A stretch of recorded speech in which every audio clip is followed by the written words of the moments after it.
Start చేశారు. Welcome to Bhavitha Santosh economy app. ఈ app ద్వారా రాబోయే గ్రూప్ 1, 2, 3 నోటిఫికేషన్స్కి గాను ఎకానమీ లైవ్ క్లాసెస్ కండక్ట్ చేయడం జరుగుతుంది. ఎవరైతే ఎకానమీలో టాప్ స్కోర్ సాధించాలి అనుకుంటున్నారో ఖచ్చితంగా భవితా సంతోష్ ఎకానమీ యాప్ని పర్చేస్ చేసేయండి. యాప్ ప్రైస్ వచ్చి ఓన్లీ 499 రూపీస్. అండ్ ఇందులో టెస్ట్ సిరీస్ కూడా అవైలబుల్గా ఉన్నాయి, ఓన్లీ 99 రూపీస్కి. కాబట్టి ఖచ్చితంగా పర్చేస్ చేసేయండి. అండ్ ఈ రోజు డైలీ కరెంట్ అఫైర్స్లో భాగంగా కరెంట్ ఇష్యూస్ అండ్ న్యూస్కి సంబంధించి సేకరించిన సమాచారాన్ని మీ ముందుకు తీసుకురావడం జరిగింది.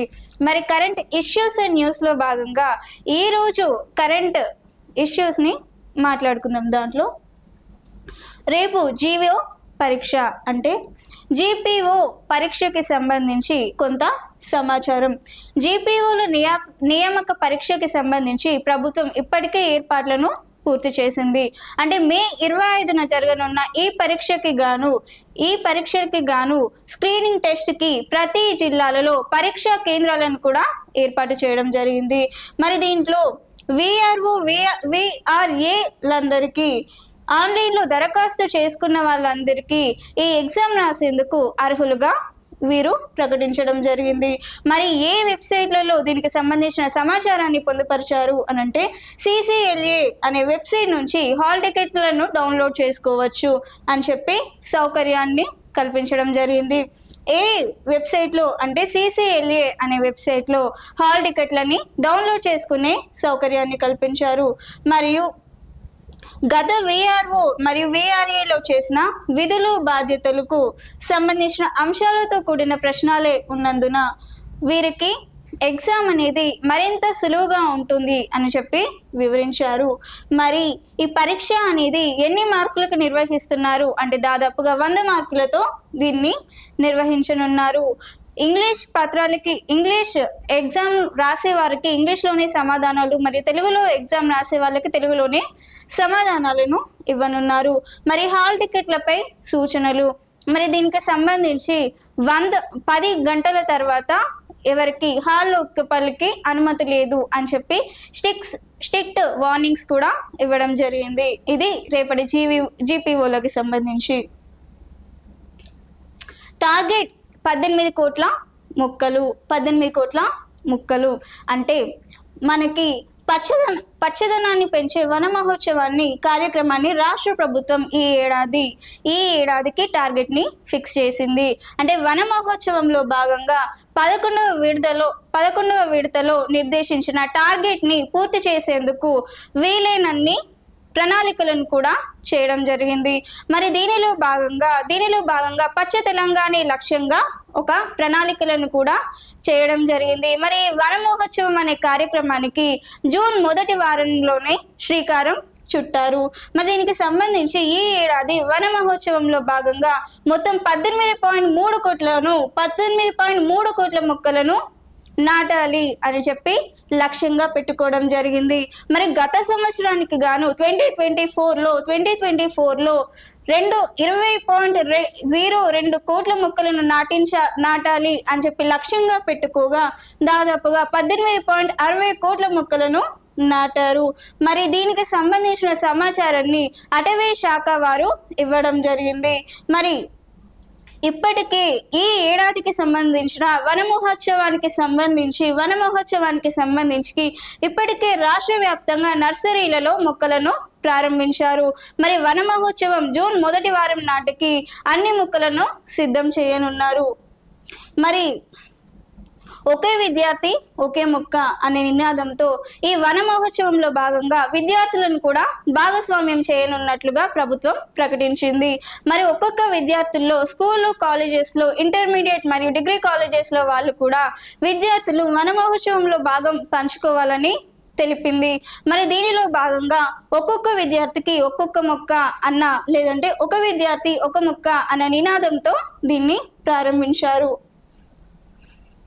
హెడ్ టు హెడ్లో విజేతలు. మరి దీనికి సంబంధించి మిస్ వరల్డ్ పోటీలో భాగంగా కొంతమంది మళ్ళీ 24 దేశాలకి సంబంధించిన అందగత్తెలు మిస్ వరల్డ్ పోటీలో పాల్గొన్నారు. మరి దీనికి సంబంధించి దీనిలో 4 గ్రూపులకి చెందిన మహిళలను ఎంపిక చేశారు. 4 గ్రూపుల నుంచి 4 మందిని ఎంపిక చేయడం జరిగింది. శుక్రవారం రోజున అంటే నిన్నటి రోజున హెడ్ టు హెడ్ ఫైనల్స్ కి జరిగాయి. మరి దీనికి సంబంధించి మిస్ వరల్డ్ పోటీల్లో కీలకమైన హెడ్ టు హెడ్ ఛాలెంజ్ లో ఫైనల్లో హైదరాబాద్ లోని ట్రైడెడ్ హోటల్లో పోటాపోటీగా జరిగింది. ఎక్కడ జరిగింది అంటే హైదరాబాద్ లోని ట్రైడింగ్ హోటల్లో పోటాపోటీగా జరిగింది. మరి దీనికి సంబంధించి జడ్జిలు వేసిన ప్రశ్నలకి సమాధానాలను ఇచ్చి వాటి ఆధారంగా 4 ఖండాల నుంచి 4 దేశాలకు చెందిన సుందరీమణులను హెడ్ టు హెడ్ విజేతలుగా ఎంపిక చేశారు. మరి ఎవరా విజేతలు అంటే ఇడిల్ బిల్జన్ టర్కీకి చెందిన యువతి, మరియు మిల్కీ మే అడమ్స్ వేల్స్ కి చెందిన, మరియు ఫెయిత్ బాల్వా జాంబియా, మరియు అన్నాలిసే నాంటెన్ ట్రినిడాడ్ అనే 4 సుందరీమణులను ఎంపిక చేయడం జరిగింది. మరి అమెరికా కరేబియన్ నుంచి మిస్ ట్రినిడాడ్ మరి head to head final challenge ఫైనల్లో భాగంగా అమెరికా కరేబియన్ ఖండంలోని Brazil, Suriname, Cayman Islands, Guyana, Trinidad లోని టొబాకో నుంచి వచ్చిన పోటీదారులకి ఒక ప్రశ్న వేయడం జరిగింది. తెలంగాణలో మహిళా సాధికారిత భద్రతపై ప్రపంచానికి మీరు ఏ సందేశాన్ని ఇస్తున్నారు అనే ప్రశ్న వేయడం జరిగింది. ఈ గ్రూప్ లో ఉత్తమ జవాబు ఇచ్చిన మిస్ ట్రినిడాడ్ అండ్ టోగో లేదంటే బాగో తుది రౌండ్ కి ఎంపిక అయ్యారు. దీంట్లో మంచి సమాధానం ఇచ్చిన మిస్ ట్రినిడాడ్ అండ్ టొబాగో నుంచి తుది రౌండ్ కి ఎంపిక అవ్వడం జరిగింది. మరి ఇది ఈనాటి హెడ్ టు హెడ్ విజేతలకి సంబంధించి. మరి ఫోక్సో చట్టానికి సంబంధించి ఒక కేసు. ఫోక్సో చట్టం మైనర్ అమ్మాయితో లైంగిక సంబంధం పెట్టుకుంటే ఒక వ్యక్తి ఫోక్సో చట్టం కింద దోషిగా తేలాడు. అంటే మైనర్ బాలిక ఎవరైతే ఉన్నారో 18 ఏళ్ళు నిండని అమ్మాయితో ఎవరైనా లైంగిక సంబంధం పెట్టుకుంటే దానిపై పోక్సో చట్టాన్ని విధిస్తారు. మరి పోక్సోలో భాగంగా దాదాపుగా ఈ శిక్ష గనక రుజువైంది అనంటే దాదాపుగా 14 ఏళ్ల పాటు కేసును విధిస్తారు.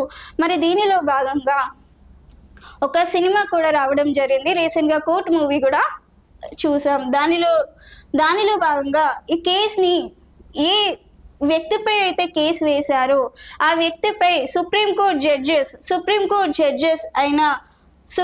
జడ్జెస్ అయిన అభయ్ మరియు జస్టిస్ ఉజ్జయ్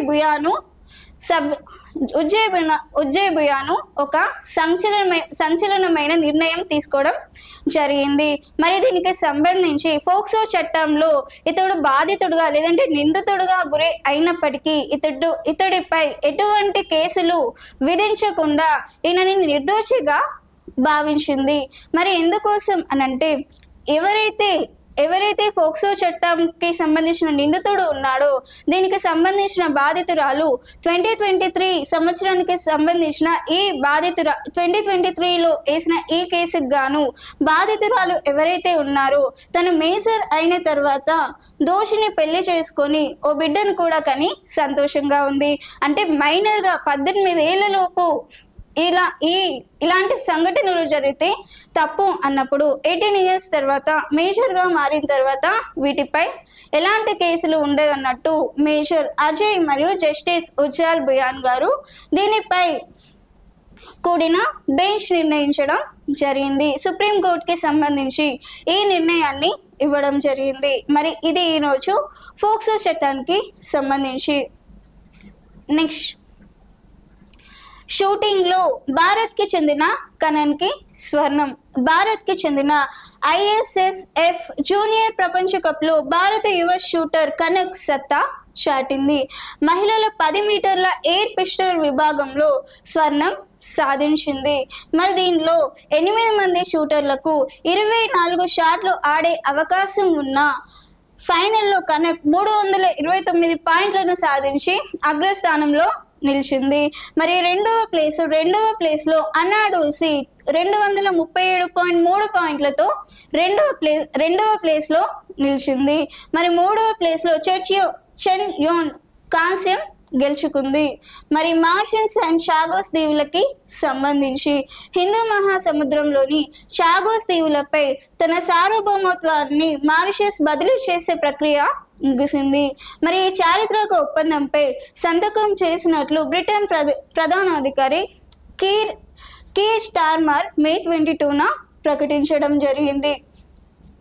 మరి ఇది చాగోస్ దీవులు హిందూ మహాసముద్రంలో ఉన్న ఒక ద్వీప సమూహం. ఇంటర్నేషనల్ బూకర్ ప్రైజ్ గెలుచుకుంది ఎవరు? ఈ దక్షిణ భారతదేశ బాలికలు మరియు మహిళలపై ఆవేదన పోరాటాలను ప్రతిభావంతంగా చూపించిన కథల సంపుటమైన హాట్ ల్యాంప్ కి ప్రముఖ బూకర్ ప్రైజ్ 2025లో లభించడం జరిగింది. దీనిపై బాను ముస్తక్ ఈ అవార్డుని గెలుచుకుంది. బాను ముస్తాక్ తో పాటు దీపా బస్తీ కూడా ఈ బూకర్ ప్రైజ్ ని గెలుచుకోవడం జరిగింది. అంటే బాను ముస్తాక్ తను కన్నడంలో రచించిన రచనకు గాను, తను ఇంగ్లీష్ లో అనువదించినందుకు గాను బాను లేదంటే దీపా బస్తీకి ఇద్దరికి ఈ బూకర్ పురస్కార్ అవార్డులని ఇవ్వడం జరిగింది. అండ్ ఇది ఈరోజు daily current news and issues and ఈరోజు అండ్ నా క్లాస్ కనుక మీకు నచ్చుంటే ఖచ్చితంగా వీడియోని లైక్ చేయండి, వీలైనంత మందికి షేర్ చేయండి అండ్ ఖచ్చితంగా ఛానల్ని సబ్స్క్రైబ్ చేయండి. Thank you.